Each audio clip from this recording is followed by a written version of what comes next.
Gus Yahya atau Kiai Haji Yahya Khalil Stakuf.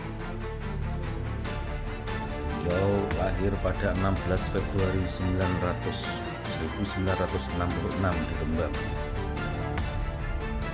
Beliau adalah seorang ulama yang saat ini menjabat sebagai Ketua Umum Pengurus Besar Nahdlatul Ulama masa khidmat 2022 sampai 2027.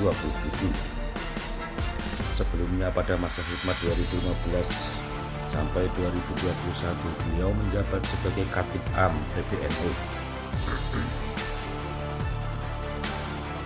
Gus Yahya adalah putra ulama Kiai Haji Muhammad Khalil Bisri, keponakan dari Kiai Haji Mustafa Bisri, dan juga kakak kandung dari Menteri Agama yaitu Yakut Khalil Qomas. Gus Yahya juga menjadi salah satu pengasuh di Pondok Pesantren Raudhatul Thalibin, Rembang, Jawa Tengah.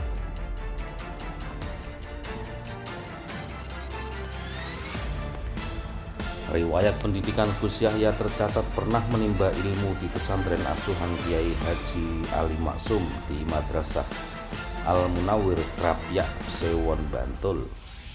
Pada jenjang pendidikan tinggi, beliau tercatat pernah menempuh pendidikan jurusan Sosiologi di Fakultas Ilmu Sosial dan Politik Universitas Gadjah Mada, Yogyakarta.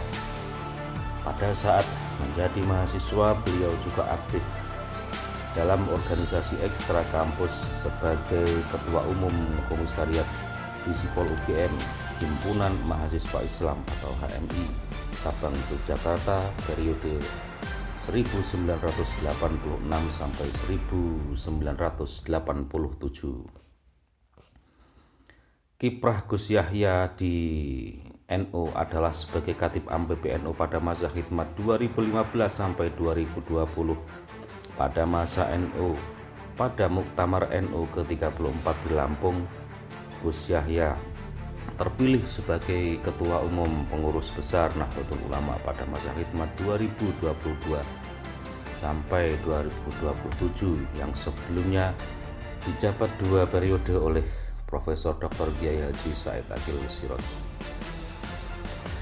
Gus Yahya pernah menjadi juru bicara Presiden Republik Indonesia Kiai Haji Abdurrahman Wahid atau Gus Dur. Kemudian pada 31 Mei 2018, Gus Yahya dilantik oleh Presiden Jokowi sebagai salah satu Dewan Pertimbangan Presiden atau One Team Press di Istana Negara DKI Jakarta.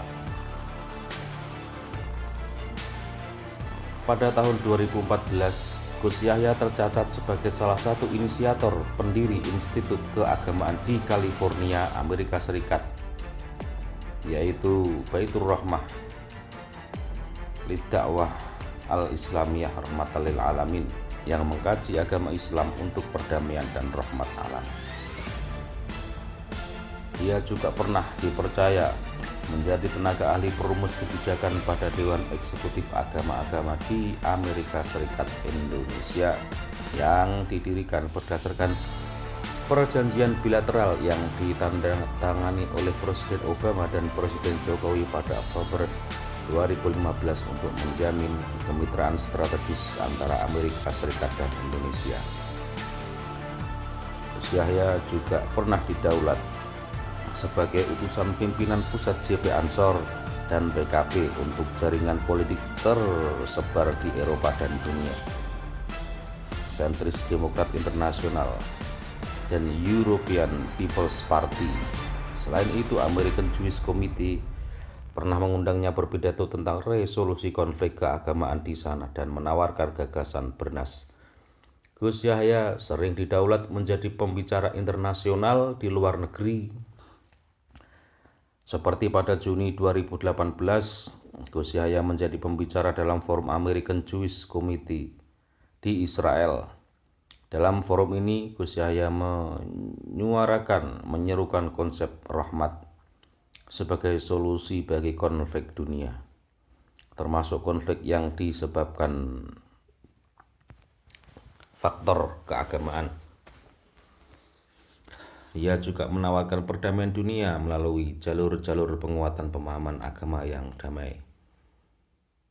Pada 15 Juli 2021, Gus Yahya mendapatkan apresiasi tinggi dari tokoh-tokoh perdamaian dunia dalam Perhelatan International Religious Freedom di Washington DC, Amerika Serikat. Dalam kesempatan itu, Gus Yahya menyampaikan pidato kunci dengan judul The Rising Tide of Religious Nationalism atau pasang naik nasionalisme religius.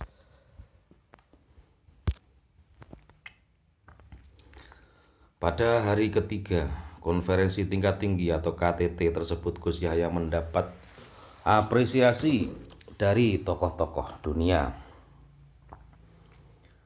Gus Yahya menjelaskan bahwa dinamika bangkitnya nasionalisme religius merupakan bagian metode untuk pertahanan ketika suatu kelompok agama yang biasanya merupakan mayoritas di negaranya merasa terancam secara budaya. Menurut Gus Yahya, kebangkitan ini pun tidak terelakkan lantaran dunia tengah bergulat dalam persaingan antar nilai untuk menentukan corak peradaban di masa depan. Selain itu, dinamika internasional telah mengarah pada perwujudan satu peradaban global yang tunggal dan saling berbaur. Pihaknya mempertegas bahwa persaingan yang sengit ini berpotensi besar memicu permusuhan dan kekerasan. Maka dari itu, Gus Yahya mendorong berbagai elemen di dunia untuk menemukan cara mengelolanya sebelum terlanjur meletus konflik global yang kian parah. Solusi yang ditawarkan Gus Yahya adalah dengan menawarkan strategi dan model perdamaian dunia sebagaimana yang selama ini telah dipraktikkan warga Nahdlatul Ulama. Gus Yahya menawarkan solusi, yaitu satu, langkah awal harus diidentifikasi lebih dahulu nilai-nilai apa yang selama ini telah menjadi kesepakatan bersama. Nilai-nilai itu antara lain kejujuran, kasih sayang, dan keadilan. Nomor 2, dunia harus membangun konsensus atas nilai-nilai yang perlu disepakati agar semua pihak yang berbeda-beda dapat hidup berdampingan secara damai. Bahkan nilai-nilai tradisional yang menghambat eksistensi damai pun layak untuk diubah. Yang ketiga, strategi Nahdlatul Ulama yang menyatakan